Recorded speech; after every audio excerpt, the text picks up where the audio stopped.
I'm Em, And I'm Lex. and we're thrilled to welcome you to the Ready, Set, Coach podcast. Now, we're not just your hosts. We're also mamas, entrepreneurs, coaches, friends, and co-founders of the Ready, Set, Coach community. What began as a pandemic side hustle has blossomed into a vibrant online community crafted by coaches for coaches. So when we're not immersed in our coaching community on Circle, we're busy managing our other businesses, navigating the ups and downs of life, and of course, recording this podcast. This is where we dive deep into epic conversations about life, business, coaching, and everything in between. So are you ready, Lex? I'm set, Em. Let's coach. Hi guys, you're back with Lex this week, and I have a very timely guest with me, timely for my life, as you guys will hear on this therapy session. Podcast chat we have today. But Amanda, welcome to the show officially. Thank you for having me. So let's dive right in. I lie. Guys, let me back up for a second. Emily and I, for the community, we decided to do a little bit of divvying up, her record an episode and I record an episode, because we found that trying to coordinate 3 schedules is a lot more challenging than one of us. So when we looked at all the people we wanted to have on the show and we saw burnout prevention, she's like, Lexie, you're taking this one because you need it. Like, I'm not called out, am I? So with that said, I'm really excited to learn more about what you do. Let's start with what type of coaching or practice you offer. Yeah. So I work with women entrepreneurs who are in that overwhelmed phase of their business. Raise his hand. But typically in that part where you've grown it to a point where it's quote unquote successful, but there are not enough hours in the day. You feel like you are drowning. You can't keep your head above water, and it's frustrating that you can't do the things that you want to do because your business is kind of taking over your life. So I work with women to figure out how to move forward in a slow and sustainable way so that they can live lives they love and that they feel fulfilled by, and follow their own path of success and not society's like many of us have. Okay, so before I pick your brain on all the things selfishly, I have to ask how you got into this line of work. Did you experience something similar, or what came before today? Oh, I sure did. In 2012, I started, because my background is in interior design of all things.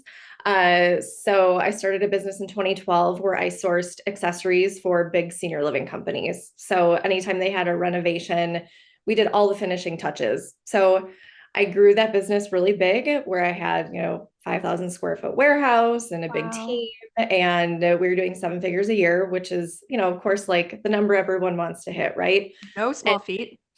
And you think like this is success, right? Well, of course, I was miserable, and I didn't want to tell anybody I was miserable because that feels so shameful, because you've gotten to this place that you should be so grateful. Like, you've built this thing and it's so wonderful. So in 2021, my husband and I went on the first vacation since COVID. And the first night at dinner, I had a breakdown, and I told him how I hated my business and I didn't want to do it anymore. And I just wanted to like walk out, never touch it again. I didn't care if I was in $1 bazillion of debt. Like, I couldn't do it anymore. And so my husband's also an entrepreneur and is very supportive. And he was like, you can do that, but maybe we should think of a way to, baby step out of this. And so I was working with 2 coaches at the time.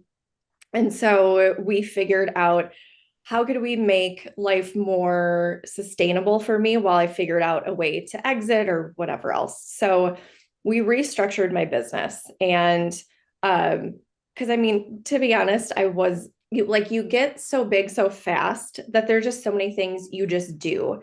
And it may not be the best operations or best structure. So I had to look at everything. And I figured out that my biggest client, we weren't making any profit on them. And so it was restructuring how we worked with clients, the way we did business, some of the operational type things. So once I figured out how to run the business in a more efficient way, everything else fell into place. I was able to shrink my team. We worked with less clients, but they were more profitable. And so I would say like a year later, I was working only 20 to 30 hours instead of 70 to 80. We were doing the same amount of revenue with less people and obviously way more profit. So it was not an easy feat, and I needed help to do it. Like I never would have done it myself. So, um, you know, the next year was great. Like I was living my best life, but then I also realized that maybe I was kind of done with the interior design world. I felt like I had done everything I could. The world changed a lot especially in that world since 2020 with all the supply chain stuff. And I started doing some coaching on the side, and I found that I really loved it. And I realized there's a lot of women out there like me that needed help getting out of this drowning, like I mentioned. And so, yeah, it just seemed like the road to follow, and that I could actually help people not do the things that I did, create lives that they loved instead of, again, following this like this path of build this huge business and it'll be great and everything will be lovely. It's more now, okay, what do you actually want? And that doesn't necessarily have to be growing and scaling. It's figuring out what you want and how to build your business around your life and not your life around your business.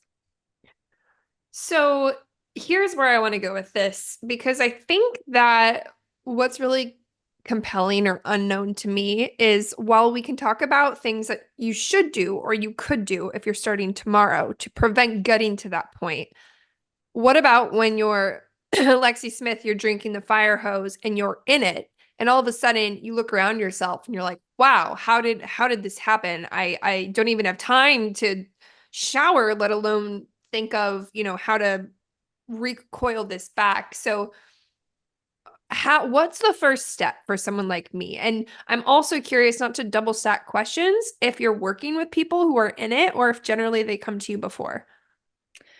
So to address the first question, the first thing you have to do, like you have to make time. Like it won't magically appear out of nowhere.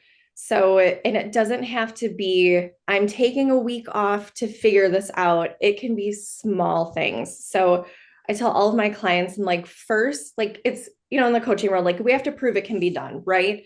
So if it starts with 5 minutes that you sit somewhere and just, have 5 minutes to yourself in your car and you shut your eyes and take deep breaths, you have to start somewhere.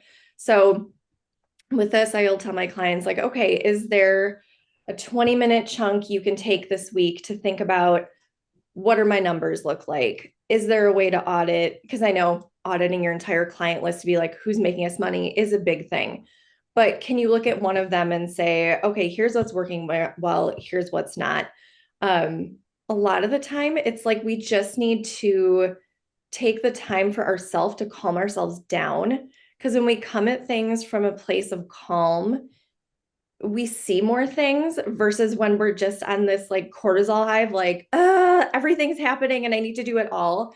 We don't see a lot of things because we are so stressed out. So taking a few minutes for yourself to calm down, and then also chunking it out in small, small pieces. So for example, if it's like something with operations, you're picking one thing this week, only one thing, because I know the other thing that people like this like to do, myself included, is you go, okay, well, I'm going to make this giant list and make this huge strategy, but then that overwhelms us even more. So I like to compare it to anyone who has ever been on like a diet or wanted to get healthier in their life.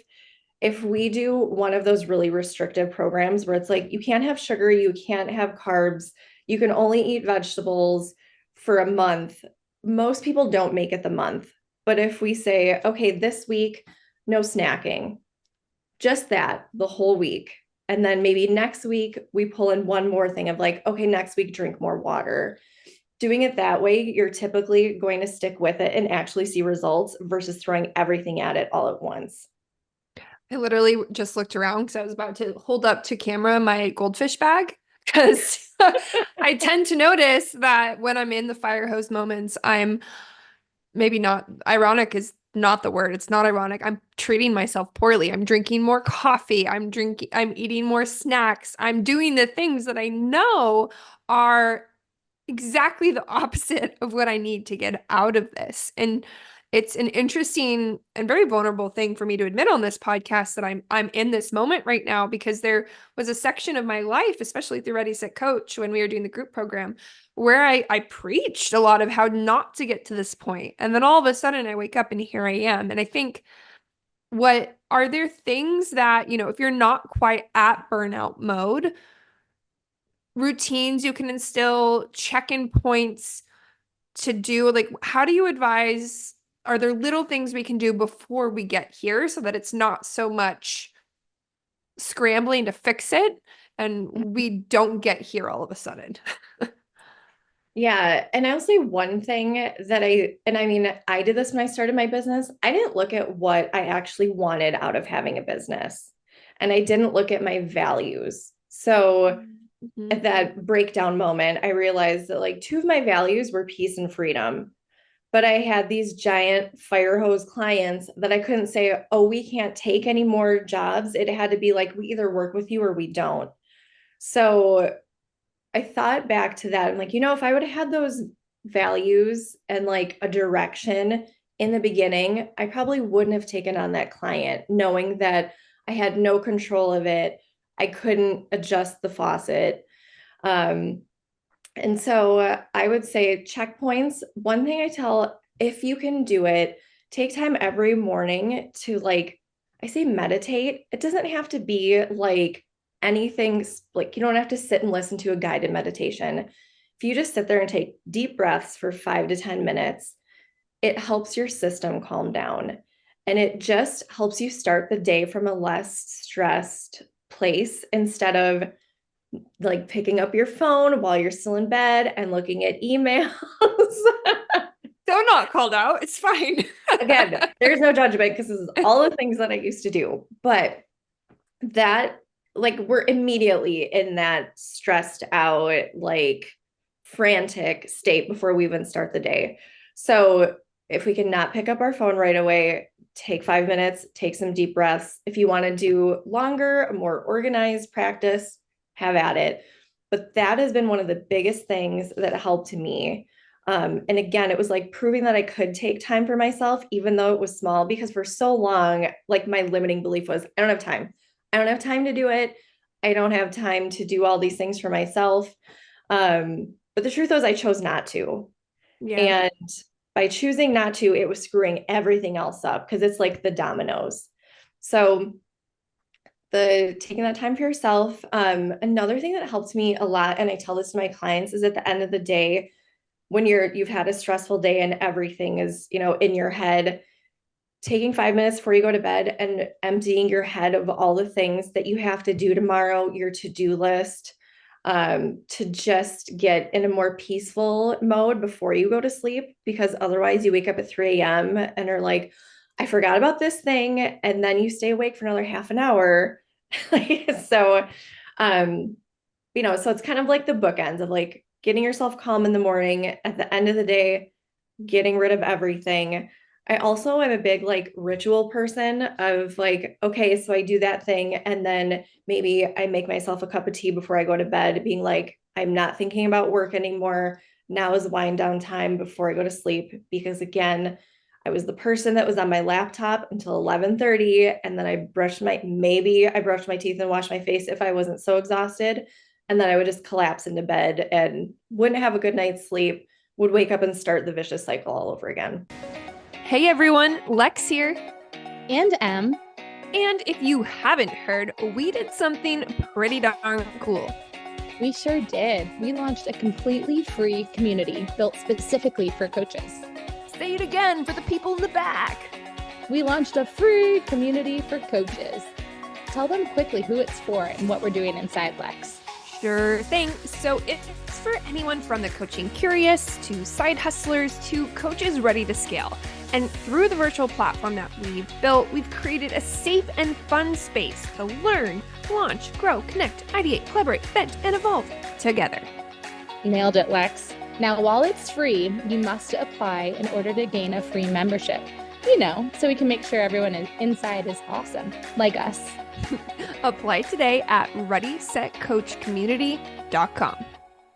It's really interesting for me to hear what you're saying because I believe in it full-heartedly, and in some level I know it. And for those who have listened to this show and they know my story, I got into entrepreneurship post a huge burnout where I landed in the hospital, and I really did reclaim my life.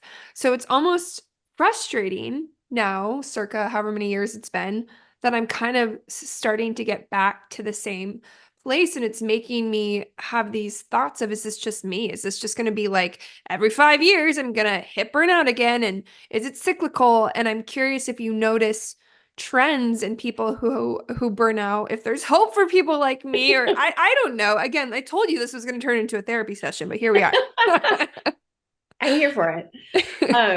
So I joke that it's like the Taylor Swift song, like, it's me. Hi, I'm the problem. It's me. So our jobs and our businesses are not the things that burn us out. It's how we are. So like me, I was a perfectionist. I was a hard worker. That's why I did great in corporate America, because I would take the things and I would do it. And so, because I also got burnt out in my corporate job when I left there to go into entrepreneurship, which I thought would have more peace and freedom, and then created my own personal hell again. So it's us. So it's like we have to do the work on ourselves. Yes, we can change our businesses, but we can change our businesses. And if we still have those perfectionists, I have to work so hard to do this thing and be successful, nothing's going to change. Like, we're still going to be on that hamster wheel. So, something I teach a lot of my clients is detachment, in that, like, some things we just got to let it go. Because especially like when I had a team, there were so many times that I would say, well, I can't give this to somebody else because they're not going to do it as well as I will. And then I'm just going to have to do it over again. But I know. As you're covering your face, no. Look, for YouTube, you can see how epically like heard I feel. Continue. Sorry. Just like, yep, check. Yeah. So it's one of those things where you have to give it a shot. So, like, I know delegating is another thing I talk about a lot, but giving that thing to somebody else and figuring out a way that they can be successful doing it, so it's completely taken off your plate, huge. And knowing that there will be mistakes, but you can fix them, just letting it go. And also some things that we feel, like you mentioned, should is like such a freaking dirty word. But we should do this. We should do that. Do we have to do a lot of it? Not necessarily.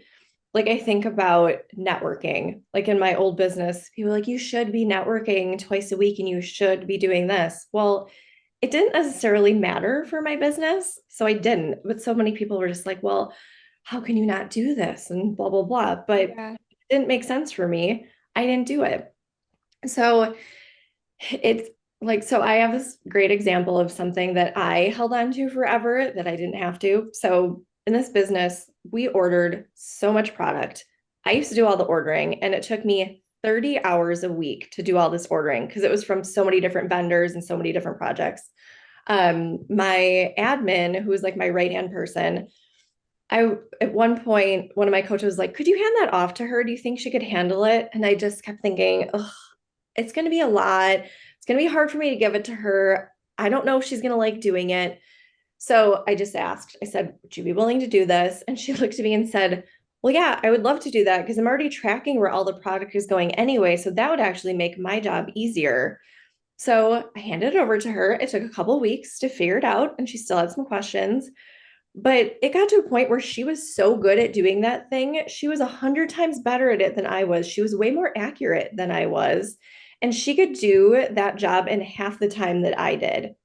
And then I just didn't even have to touch it. So that saved me 30 hours out of my week once I passed that off to her. And I would say within a month, she was barely asking me any questions. So it truly was like a delegation. I never had to think about it again. I hear that story, and I struggle with knowing if I'm the Taylor Swift, hi, I'm the the problem it's me and I don't know how to adequately train and develop because I've had challenges with delegation and maybe it's my anal retentive disc, needs things a certain way. And I'm curious if in that process, or if you've ever encountered something in the delegation where they don't do great, right? Yeah. And then it kind of makes you feel a little bit jaded and maybe how you work through that and stay positive and don't just go back to, okay, I'm just going to do everything myself once again. Because that's every time I feel like I try and it doesn't work out, I revert back to, I was the girl in school who was like, hey, everyone, I'll just do the full team project. You just show up. Don't worry. We don't have control issues at all. Not at all. Yes, of course. I had tons of people who did not live up to the challenge when I said, here's this thing, can you do it? A couple things I learned about that is there are some people that I had the wrong people in the wrong positions where I thought, okay, because they know how to do this, they'll be great at that. Like management is a perfect example of because somebody's good at their job does not mean they're good at managing processes or people. Like I had a situation with my warehouse where I put a couple of people in a spot where I'm like, okay, you run the warehouse, the ins and outs, and it was just too much for them. So I had to then come back into the process. So when that happens, two things. One, I've had to change what people do. So it's like, okay, well, now you can't do that. So we're going to put you over here. I've had to let people go because, sometimes you have people that say, I want more responsibility. I want to make more money. I want to grow in the company. But it's looking at their job trajectory too. Like, well, this position that makes this much money and has this much responsibility has to do these things. If you can't do those things, that is not the position for you. Yep. When so in that 2021, I had people that were not ready to grow to the next level. And to be honest, I didn't have the time to grow them to the next level. So what worked for me is contractors. So I hired experts who could, I was paying more per hour, but I also wasn't paying benefits, payroll tax, all those things. And I wasn't having to train them because they knew how to do it. So, for example, I had somebody come in and figure out how do we make our warehouse run more efficiently. So he figured it out in a week or two, and then I could take that back to my worker bee people and say, okay, here's how we're going to run it. Here's steps 1, 2, 3, 4, 5. Some other examples like social media. I paid somebody to do that because it was something that at one point I had somebody doing part-time. They weren't an expert in it. I couldn't expect them to be. So I paid somebody who was an expert to do it. I failed a lot in hiring people, hiring the wrong people, me not having the right expectations. And I mean, I was far from a perfect boss. And I think in this whole process too, I realized I was really good at managing about 3 people, but anything beyond that was too much for me and I did not enjoy it. So, sometimes wow, I am you in 2021. There's so many through lines in this conversation. And I'm curious now to turn it back to kind of how you work with clients today. Is talking through these things part of the process, or are you more focusing on kind of helping them get realignment and the things outside of business or career? Maybe they're all corporate professionals. Can you kind of share with me a bit more about what that container looks like? Yeah. So mainly I'm working with women entrepreneurs. In the beginning, we kind of do the big brain dump of like, what's going on, what's working, what's not. Then we figure out where do you actually want to be? Like, what do you want your life to look like? Which sometimes is hard because I remember somebody asking me, well, what do you want? And I thought, I don't know, just not this. Like, I don't know. But we kind of work on that to figure out like, what does your ideal life look like? How can we get you closer to that at the end of, I do like a 3 or a 6 month engagement. Then we look at, okay, what's not working? How can we change that? Can we delegate? Are there things you can completely let go of? And just kind of then taking those small steps. I hold my clients accountable. That's a big thing because I know, especially when you're running a business, it's not like back in the day where you were at a corporate job and you had buddies where you could be like, hey, how do you do this? When you're the head of a business, it's kind of lonely and you don't necessarily have that buddy to be like, can you give me some feedback? How does this work? So I hold them accountable. We kind of figure out, we meet every 2 weeks. We say, okay, for next session, what do we want to accomplish? I check in the week in between and be like, how are you doing? What's going on?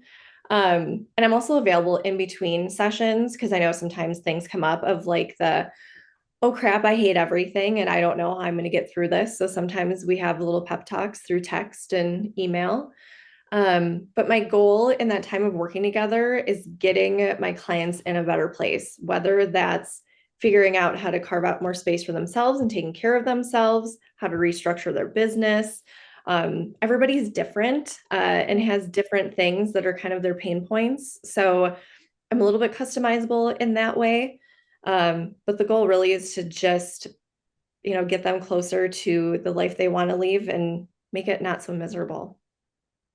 So another question I have for you is, because one of my things that stresses me out most is when either, in just context, I have a PR agency and I also have a coaching practice in this community. So in the coaching side and the agency side, one through line that I have found to be incredibly stressful is working with people when they're in a high state of overwhelm. And I can imagine that is literally who you are working with, at least for the first part of your engagement. So how do you, I guess, are you just unfazed? Have you adapted ways to kind of leave that at the office, just working with people in this kind of fight or flight stage? How do you do that? I can't imagine. Like, do you have any advice, tips? Like, I'm just curious to hear your perspective. Yeah. It's funny. I don't know if you've ever watched that movie Office Space. I That know of it, but I'm not going to probably be able to see the scene. It's been a minute. Well, there's a part where the main character, he's working in this ridiculous corporate office and he's got, 9 bosses, whatever. And he goes to this hypnotist and he comes out of hypnotist just being very zen. And like he's like, I'm just not going to go to work anymore. And is just like, whatever, everything's fine. At some point in this journey, I reached that zen point of like, this is fine. Everything's going to get done. I don't have to be concerned about this. Whereas if you were to look at me in 2021 and 2022, I was just like, oh my God, I was just so revved up constantly. And I think too, you mentioned like a health journey. In 2021, my adrenals were shot and I had all these other things. So I think there's just a point where I had to, and I use this example a lot of like putting my own oxygen mask on first. And so when I'm working with these clients that are revved up, like I do have a meditation practice in the morning. I like live my life more slowly now. And I do kind of have those rituals, like before I sit down for a coaching session, I'll kind of just take a minute and be like, okay, what do I want to accomplish in this time? When I'm done, I kind of take a few deep breaths and let it go. I think I carried so much for so long that it got to a point where it wasn't sustainable. And so I had to come up with those practices to not be so connected to it. Not like one of my favorite sayings is not my circus, not my monkeys. I was, I like that. yeah, there was a lot of circuses I did not belong in. so, so again, so that like just detachment and being like, this is not me. I need to be concerned about this, not this. So with our clients, it's like they have us for that 45 minutes to an hour. We do what we can to help them and get them through their journey. But then, once we're done with that time, it's like, okay, decompress. Now I need to go on to the next thing. Yeah, it's tough, but you're reminding me that there's light at the end of the tunnel. So that in itself is a gift. And in a minute, we're gonna let everyone know where they can connect with you. But one thing we do at the end of every episode of the show is we assign some sort of homework. And when we have a guest on, I like to pass that baton. I gladly pass that baton to you. And, just to kind of, I think it's worth kind of reminding, people listening to the show are at various stages. We might have some people who are still at corporate considering coaching. We might have people who are at the height of their coaching career. You might have people like me who are like, what would be a homework you want to offer today? The homework I would offer today is taking 5 minutes for yourself every morning. Like I said, it doesn't have to be anything crazy. If you have kids running around everywhere, go in the bathroom and lock the door and sit on the toilet seat and take deep breaths for 5 minutes.